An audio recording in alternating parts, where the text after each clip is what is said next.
potential is an entrepreneurial mindset. I like to say it's mission granted. No one is successful overnight. Keep on keeping on. Good morning, good afternoon, good evening, wherever you are in the world, and thank you for joining us on day 12 of 31 Days to PADITU with me, Sean Griffin. Appreciate you being here. We have another fabulous show as we are reaching and nearing the halfway point of 31 days. I'll tell you what, keeping track of these days and setting up this 31 days really highlights how quickly time passes and how much you need to focus to get things done that you want to get done. And so today I'm going to share with you another visual thinking exercise I use. And this one is brought to us by Uncle Benjamin Franklin. I call him Uncle because I've read a lot about Benjamin Franklin. He's somebody I really admire and I continue to learn lessons from, but many times and he has historically come up with some really interesting tools for decision making. And this one in particular, I use whenever I'm unsure which way to go. And so let me show you how this works. All right, so I'm going to hypothesize, I'm thinking about moving to Colorado. Moving from Washington, D.C., COVID-19's got me rethinking my priorities. I don't have to be in a city to work. And so therefore, I'm going to rethink, and I'm thinking I might move to Colorado because it's beautiful. I get more woods, and I'll be in nature. But before I do that, I need to figure out, is that really what I want to do? And do what? How do I feel about it? How can I rate it? So here's what you do. It's a pro-con sheet, and I write on the piece of paper just like this, kind of a T, like that. And these are the pros. These are the cons. It's that easy. Moving to Colorado, that's what we're going to rate here, right? We're going to rate pro, cons. And so what I do is I focus on one area, the pros. First, the pros are nature, right? Fresh air, new beginnings, new friends. I'll be healthier, right? Healthier. So you list those out, list them out, let them flow. What you then want to do is you want to rate them. But before I rate them, I'm going to list my cons. My cons to moving are, I got to sell stuff. I got to sell a house, sell things. I've got to leave friends, leave networks. These are the cons, right? These are things that are impact. It's going to take a lot of work. I got to pack everything up. I got to decide. That's also a pro. So I'm going to turn that into a pro. My con, packing up all this stuff, means I can purge my things. All of a sudden, it just became a pro. So your cons can turn into pros and balance each other out. As you can see, I've got a lot more pros than cons on this list. Let's rate them. So selling stuff, and I rate them from 1 to 5. 5 the highest, the worst, 1 the best. So 1, this is from a scale of 1 to 5 on my cons, selling everything. I'm going to give it a 4. It's a lot of difficulty. I'm not sure. The markets may not be great right now. I have to leave all my friends. I'm definitely going to give that a 5. I'm packing up stuff. It's not too bad. 3. Over here, the pros. I rate it 4. Nature, definitely. Fresh air. I'm going to give that another 4. New friends. Oh, yeah, I'm going to give that a 3. New environment, 3. I'll be healthier, 5. And purge everything. I'm going to give that a 4. You total it up, right? Create your totals. In this case, we got 8, 16, 21, 27, I believe. 37, pardon me, over here. In the pros, we got 9, 10, 11, 12, 13. 13 in the cons. This process I've used many times helps me understand how do I really feel. So it rates it. It brings a logical, it removes the emotional component of this process of making decisions. And I know a lot of people are out there making a lot of decisions or trying to make decisions this pro-con list, this pro-con approach, which Benjamin Franklin used to make any major decisions he was making, is a very helpful approach, and I hope it'll work for you as well. Again, across the top, list your pros and cons. Draw a line down the center, list all the pros, list all the cons, and then rate them 1 to 5. 5 being the most, 1 being the least. This is a process, this pro-con process and this rating system, highly effective at helping you make better decisions, which we need to do more of today, which eventually leads you to action. So don't be surprised one day if I start broadcasting from lovely Colorado. Amy, do we have a guest you can bring on, please? Is it pronounced Pimpa? Yes, it's pronounced as Pimpa. How are you doing today, Pimpa? I'm good. How are you doing? Fabulous, thank you. Where are you calling from? I'm calling from Zambia, Lusaka. Fantastic.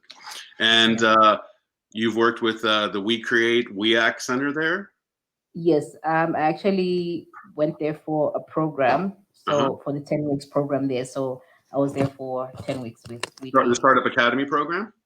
Yes, the Startup Academy program. One of my favorite programs. Really fabulous. Congratulations on being part of that. Thank you so much. Thank you so much. Yeah. You have a question, a challenge, something I can help you get unstuck or overcome? Okay, so my question, basically my area of interest is actually in fashion and design. Perfect. For kids, clothing. So For kids. I am, children's apparel. So that's my major area of interest. But the thing is, the challenge is when it comes to funding, how do I actually source for partners and then maintain more of like total control?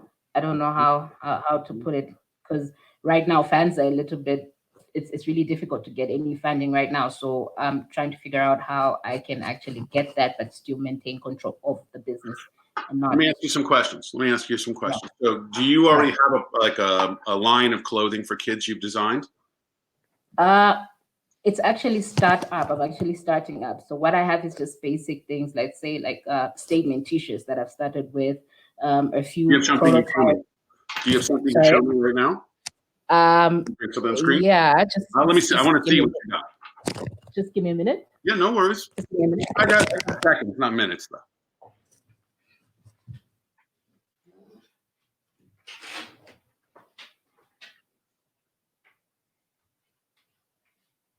Let's see who's here. We got Norman Schwartz. Norman, good to see you.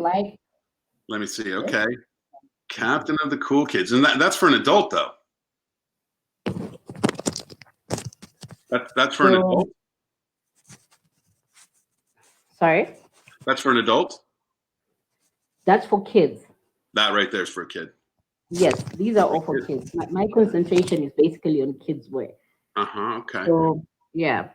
So how many of those are you selling right now? How many of those particular items you've already made? The thing is, I'm in full-time employment that's right good. now. Congratulations. That's great.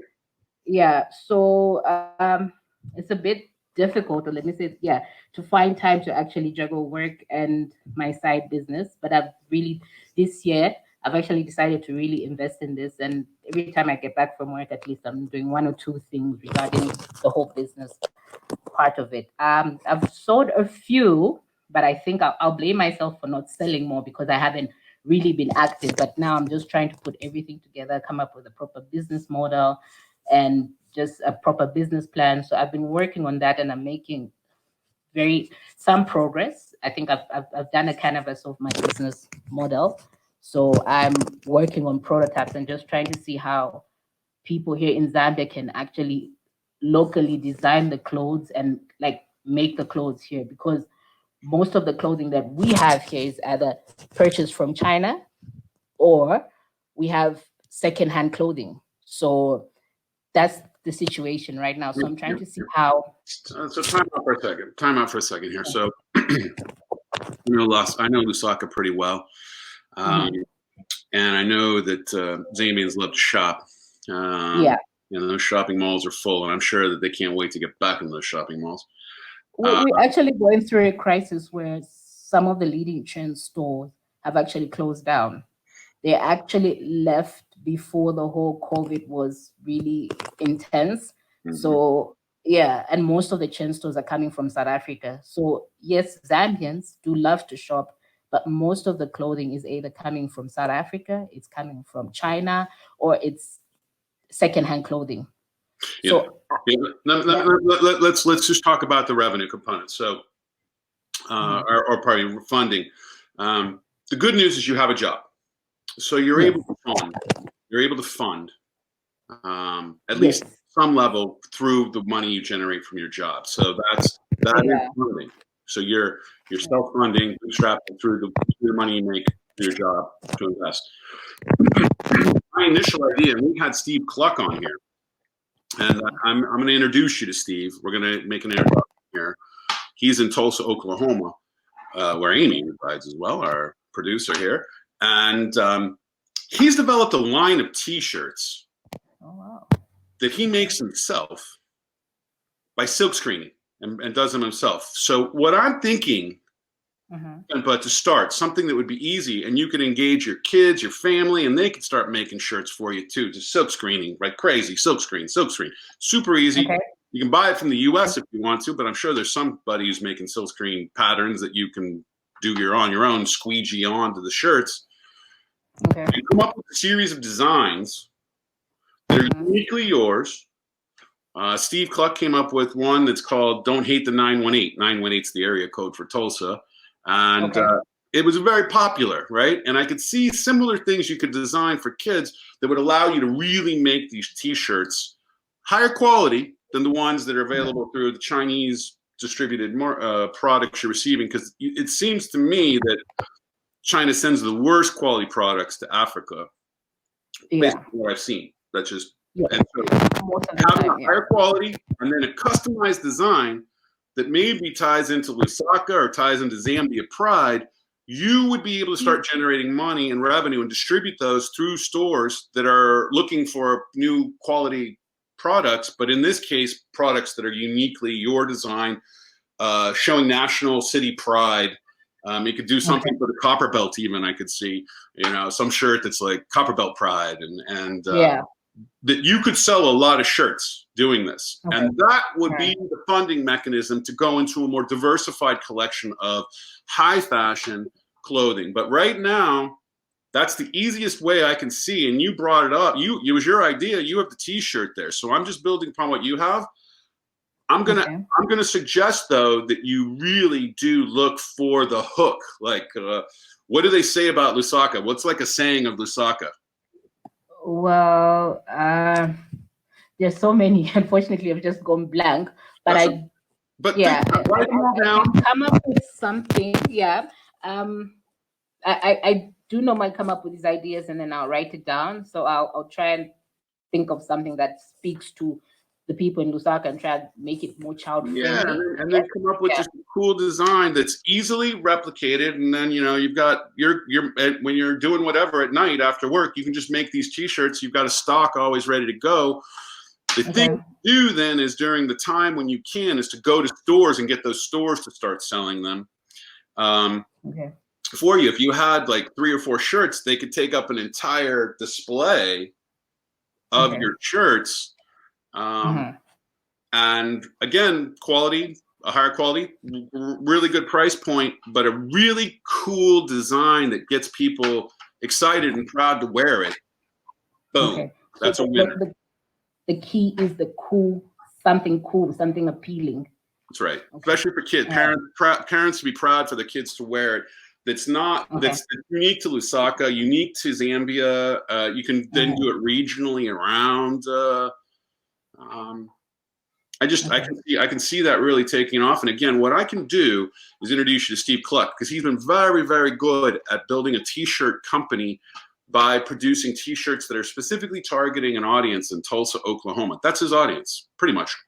He's expanded a little bit, Oklahomans, but really it's Tulsans. And he's been really effective. And I just feel like you're onto something. And then that funding would then allow you to get into a much more stylish kind of design and stretch your creativity. But in terms of generating funding, You have the mechanism right now to sell those T-shirts to then generate the money that funds you to go where you really want to go.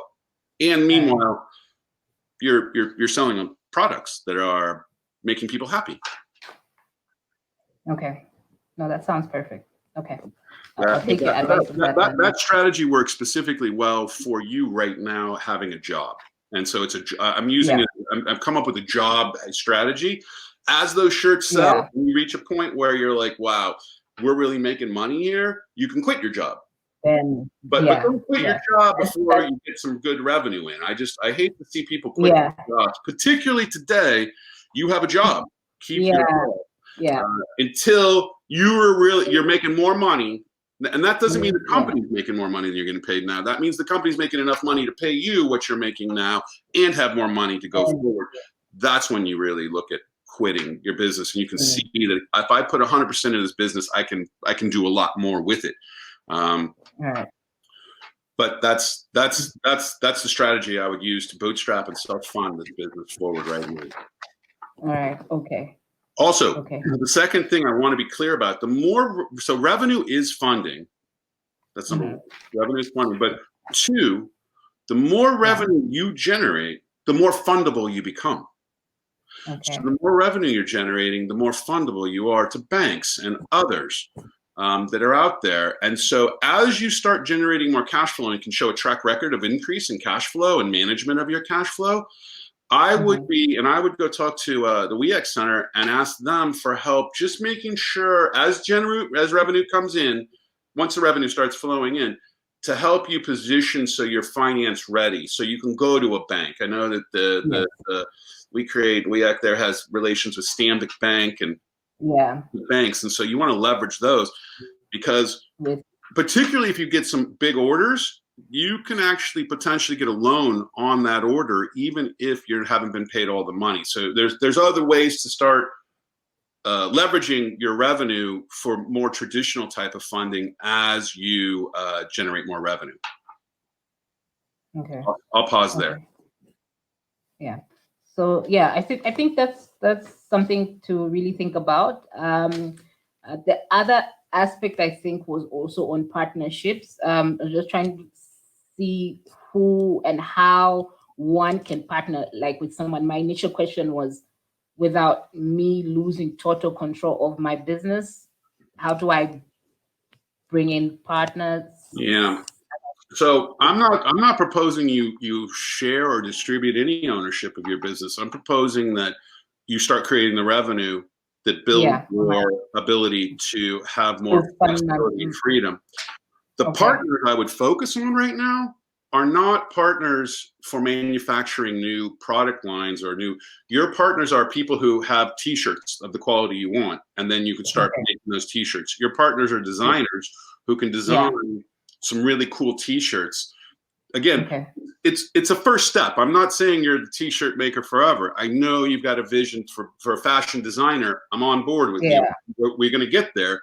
But the first step in your current situation is create revenue. Those T-shirts are your way to do that right now and still keep your job.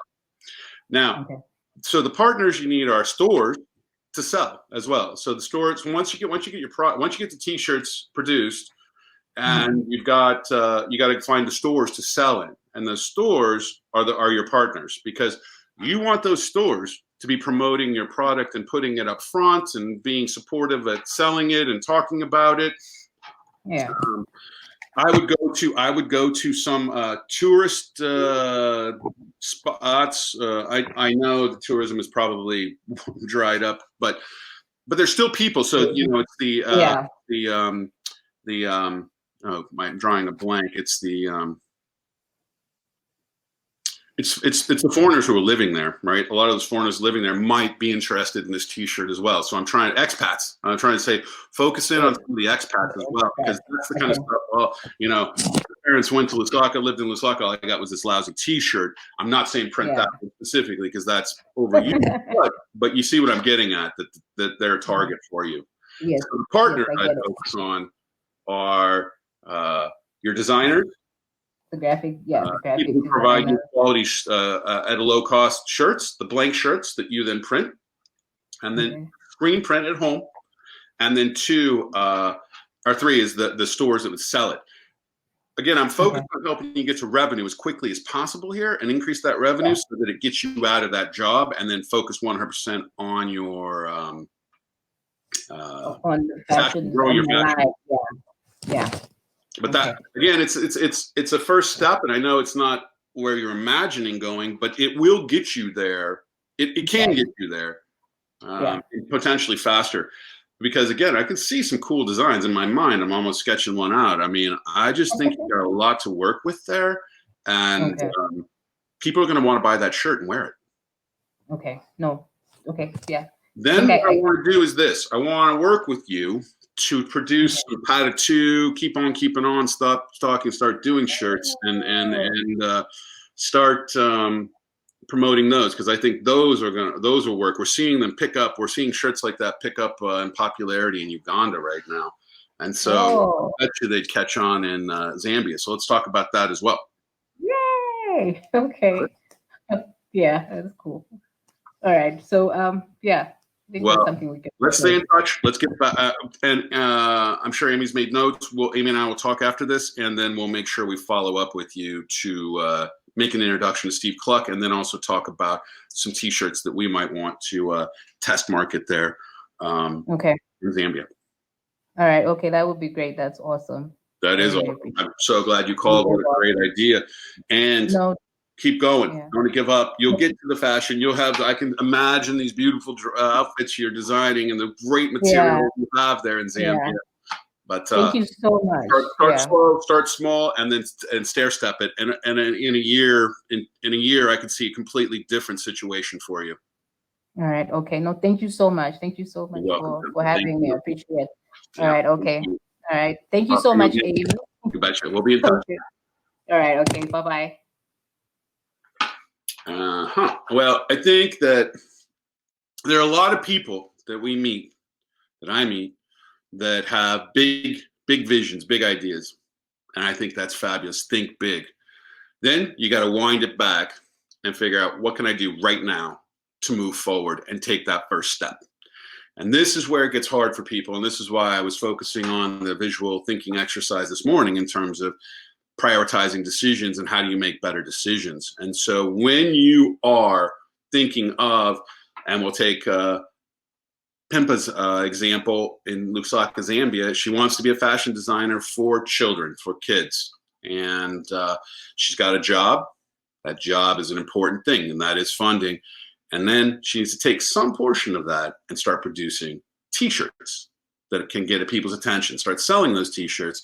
And with the money that makes, start exploring and start investing in producing other more sophisticated designs. This is a highly effective way to move forward. Remember, it's a journey. It's not a sprint. And so when you really understand that it's a journey, and you can look at 1 week, 1 month, 6 month time frames and chunks, and just keep those going forward, you will get farther, faster, one step at a time. Amy, what else do we have here? We got any questions? How are you doing? I'm good. I'm really good. You surviving all this?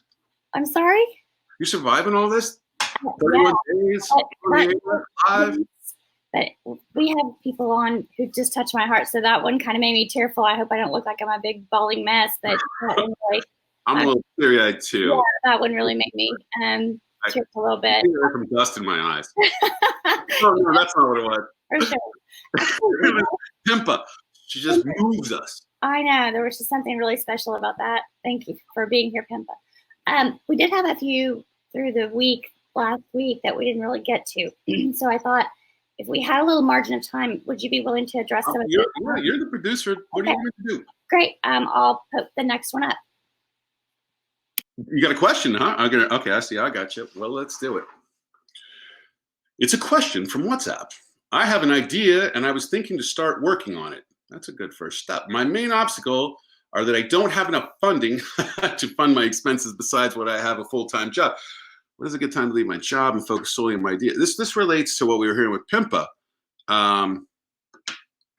What if I didn't work?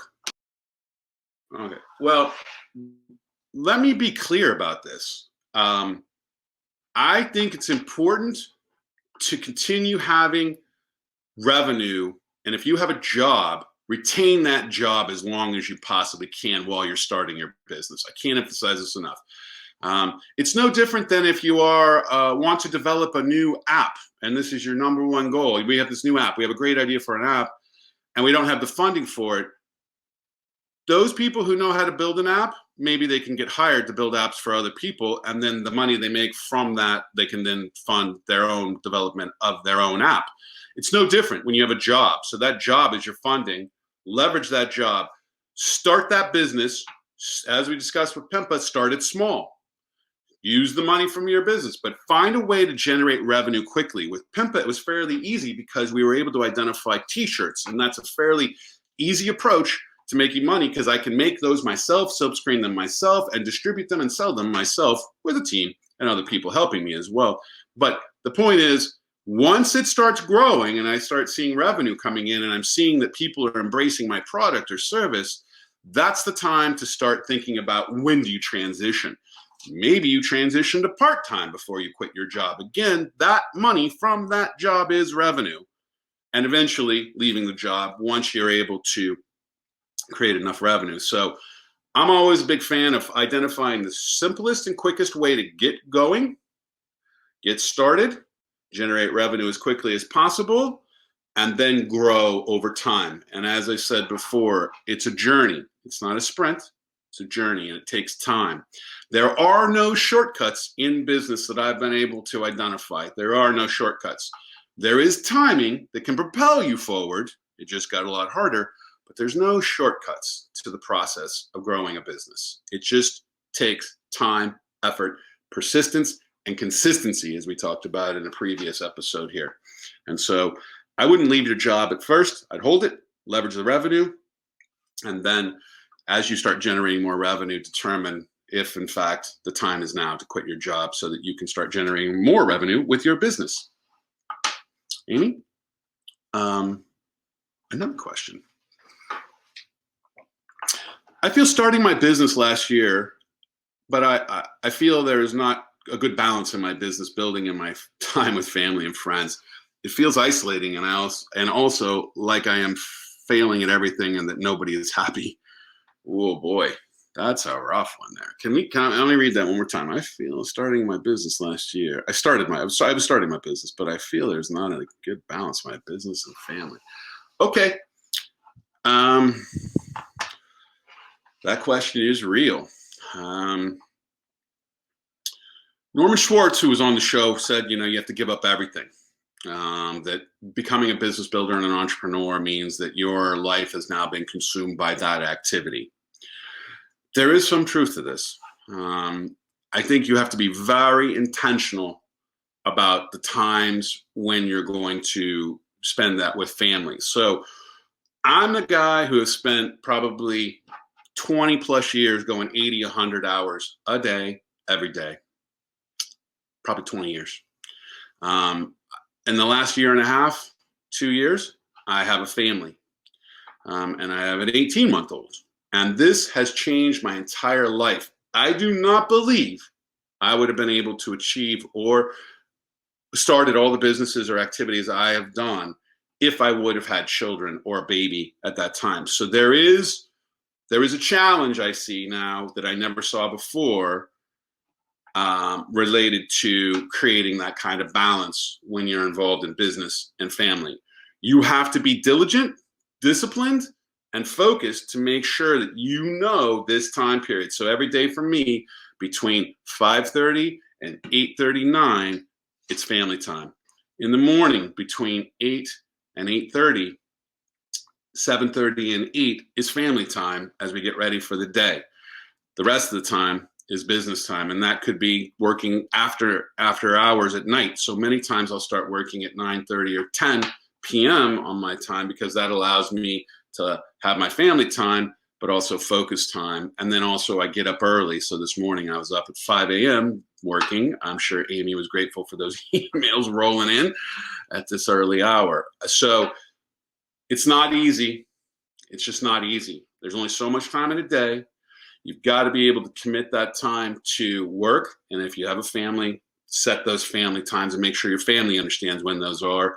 And then try to find work times that are outside of a normal schedule. So PM hours, late PM, early AM hours are also good times to pick up any work that may be done or necessary to move your business forward. So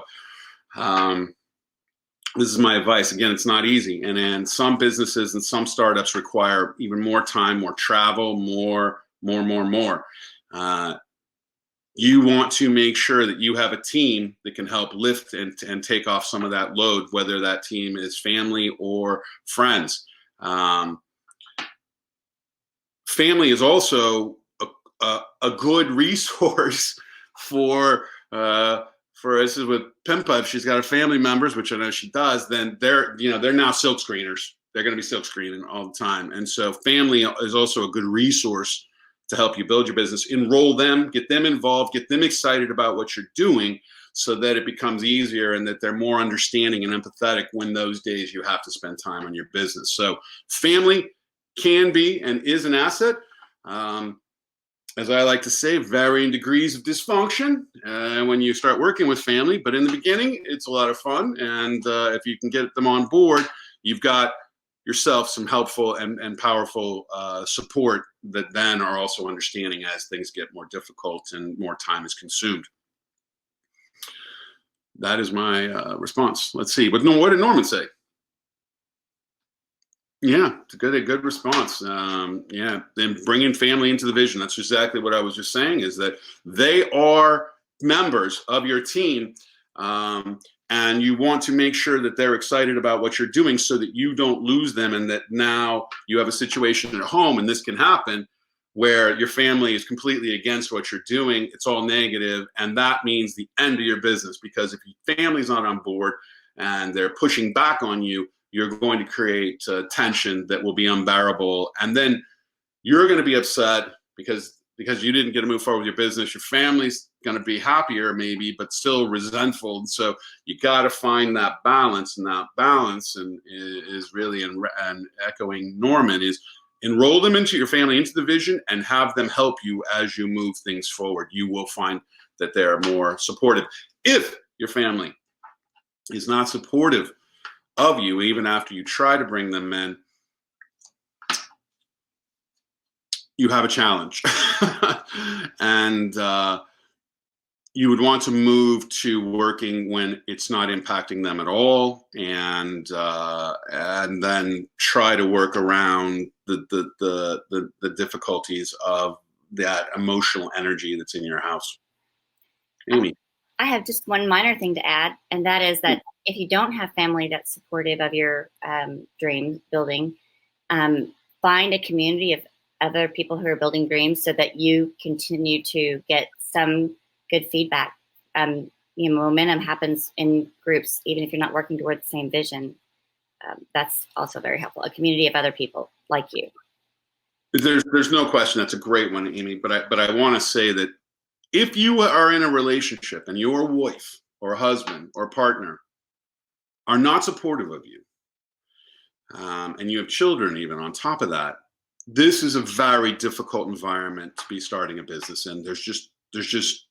It's working. There's so many things are working against you. I see either the relationship breaks up and people move on and they do it on their own separately, men and women, or the dream ends and they fall into into line with their family. And so those are the three ways I've seen it work.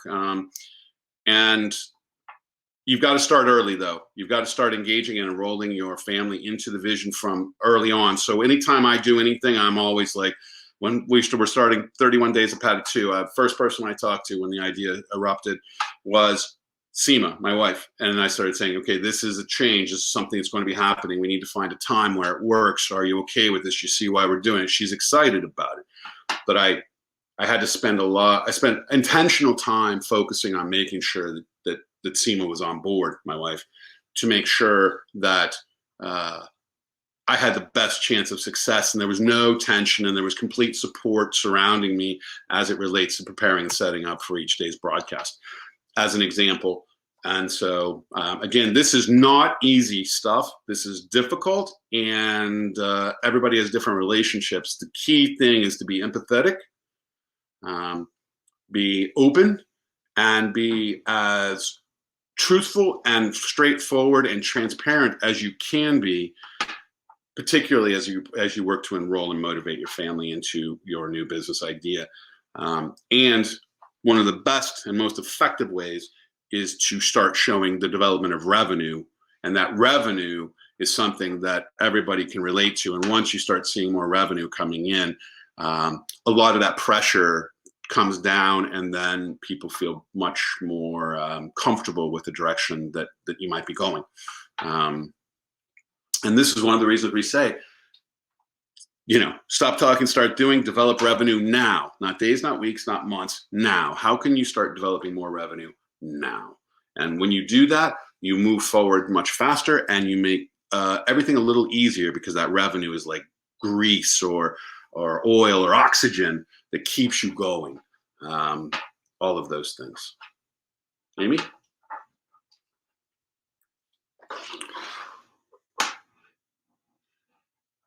I'm a professional with experience, and I have been thinking of starting my own business and utilizing my experience to develop something new, but I don't know where or how to start. Can you give me some advice to put me on the first step? I'm a professional. I don't know what kind of professional. Of course, I totally support. I think what we can do is go to the vision board here, and I can draw what I would do here. Let me erase this. Okay, so it depends on what your focus is, but you're a professional. I'm going to say you could go into consulting. So it's a new career path is what you're looking for, a new career. That's what you're focused on, new career path, starting your own business, and you've got profession. So can you turn that into consulting? This is one of the fastest ways to make money if you're consulting, because you can probably find a client pretty quick. So I would go and try to figure out if you can take your professional practice and turn it into consulting. Is it something you can take online, take on the internet? So how can you leverage what you're doing and put it online? Develop some way for people to buy what's your product or service online. Always a good one, because lots of people out there, lots of people looking for solutions. So consulting online. Then I'm going to say, okay, who do I know? So my network. I'm going to focus on my network, and I'm going to try to figure out how can I leverage my network and get referrals. As a professional, you have some connections. Maybe they're looking for the service or product you're trying to sell and move forward with. So I would be looking at my networks and see how I can leverage those as much as possible. Keeping in mind, you probably have a larger network than you realize, but who specifically would spend money, pay money, or make a referral to someone who will pay you for that service? And then I would look and see, who can you partner with? Is there a way to partner with somebody? Because that can always take you farther faster. So maybe there's a way to partner with somebody who's already got a consulting practice, and they're looking to not be doing it all by themselves, or you add a complementary skill set that makes them more potent and more valuable. And so therefore there's an increase in potential clients. Plus they already have a client flow, which would allow you to step into that client flow pretty quickly. So again, you're leveraging networks, partners, trying to see if you can turn it into some kind of consulting, and then how can you take it online? Those are the first four things I would do. The other thing I would do is say, okay, who's on my team? Of course, who's on my team? Who can be part of my team to make this happen? And don't underestimate the power of your family as a team member, relatives, uncles, aunts. You need an accountant. Who in your network's an accountant? Who in your family's an accountant? Where do you go? Where's your place of worship? Who do you know at those locations who have contacts that you can leverage? Everybody has more contacts than they realize. And in Zambia, I've worked out in some of the most rural parts of Africa. And even in the most rural parts of Africa, we've been able to help people identify their networks and people they know who have something that they need, or or some resource or some way or a potential customer. And so it doesn't matter where you're at in the world. You have networks, you have resources, you can build a team, and you can leverage that to go forward faster. Thanks for that one, Amy. Okay, the final one is from someone in the travel industry.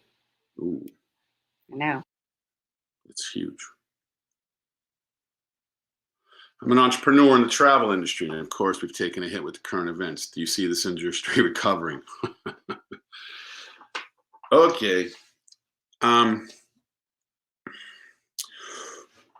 I think that what I'm seeing in the world is a lack of like awareness or facing reality. The world has changed. Nothing is the same. Nothing.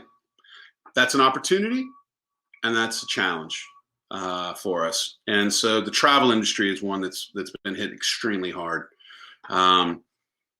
I think we're going to see a wave of bankruptcies from hotels. I just don't think people are going to be staying in hotels unless it's a business type of thing. I don't think people are going to be traveling anytime soon to other parts of the world like we were so freely doing before, which means airlines are going to go out of business. There's going to be consolidation.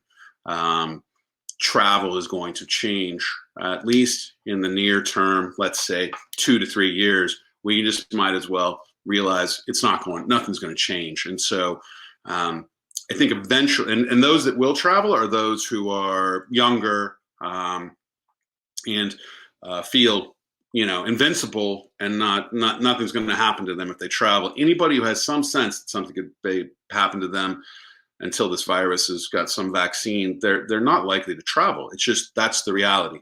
And so that means people traveling in their own country is really another way to look at it. And so I don't see any positive outcomes right now in terms of travel. What I would be focusing on is domestic travel, because people still are going to want to travel. And I know here in the US, people are talking about, and for the first time, a lot of people I'm talking to are saying, I wonder where we can travel in the US. And so it's already happening. I can sense it in terms of the transition people are having in their travel sensibilities. And so that means travel agents, that means hotels, that means all the people who provide all the transport when you're in country. That means, all the people who work at hotels, and which means there's going to be opportunities to find good deals or transition into something else. What I would be focused on right now is how to create virtual travel experiences. I'm talking out loud here, everybody, that would allow me to immerse myself. Virtual reality is coming on strong, but people still want that escape. And so if there's a way for you to create an escape they can have from their home, or putting more focus in domestic travel where people are traveling within the country. I know that in a lot of countries that nationals get massive discounts on access to national parks, special places that they have in their country. And so this may be a good time to put more focus on helping people who are from the country and citizens from that country to understand what are the opportunities and where can they travel within their country. Because I also think it's going to be really difficult to get into other countries. I know that right now we're looking at 4 to 5 hours, the new reality, 4 to 5 hours to get through the airport onto a plane. And then it's taking, instead of 2 flights, it may take 5 flights. So that, multiply that times 5. I just think people aren't going to be willing to do that unless they have to.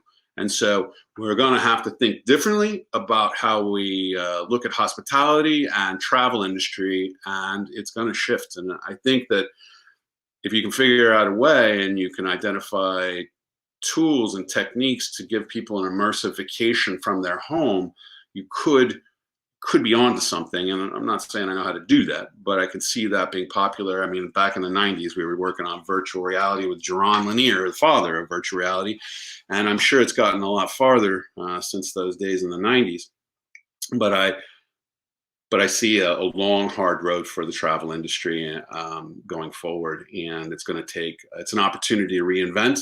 rethink and imagine a new possibility for travel.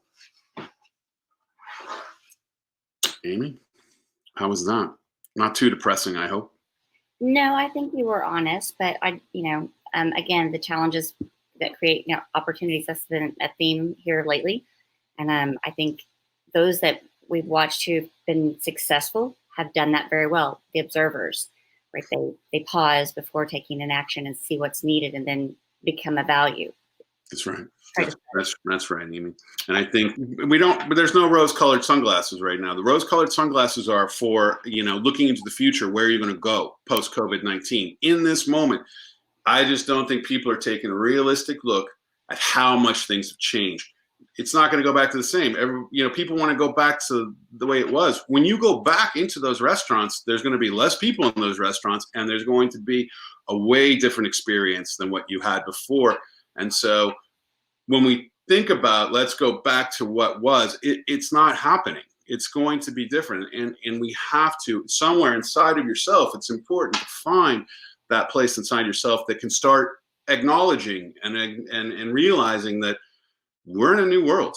And no matter how much we want to get back to where we were, we can't go back there. We can only go forward. And where we're going is a very different kind of reality and a new experience. And the longer we avoid facing that reality, the harder it's going to be and the longer this is going to be, because we're not in charge. COVID-19 is in charge. And it's this illusion that we have that we're in control, or we have some ability to control this. We may be able to manage it, but control it is not realistic. And so this is a really powerful time for us to embrace the fact and let go that we ourselves don't have a lot of control.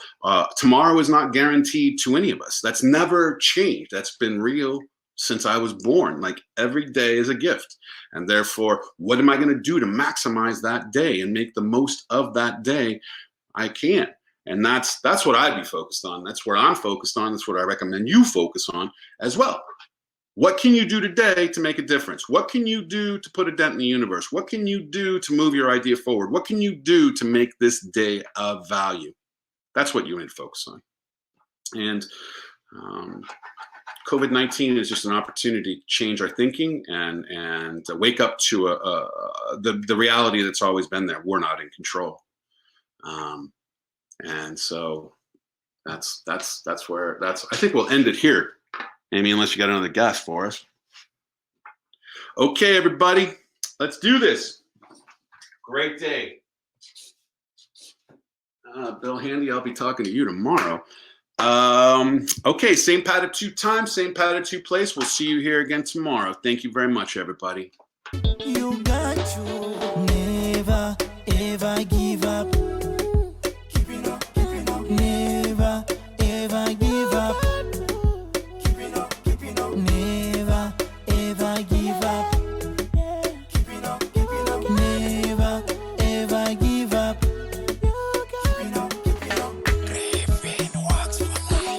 Believe in yourself and you'll go far.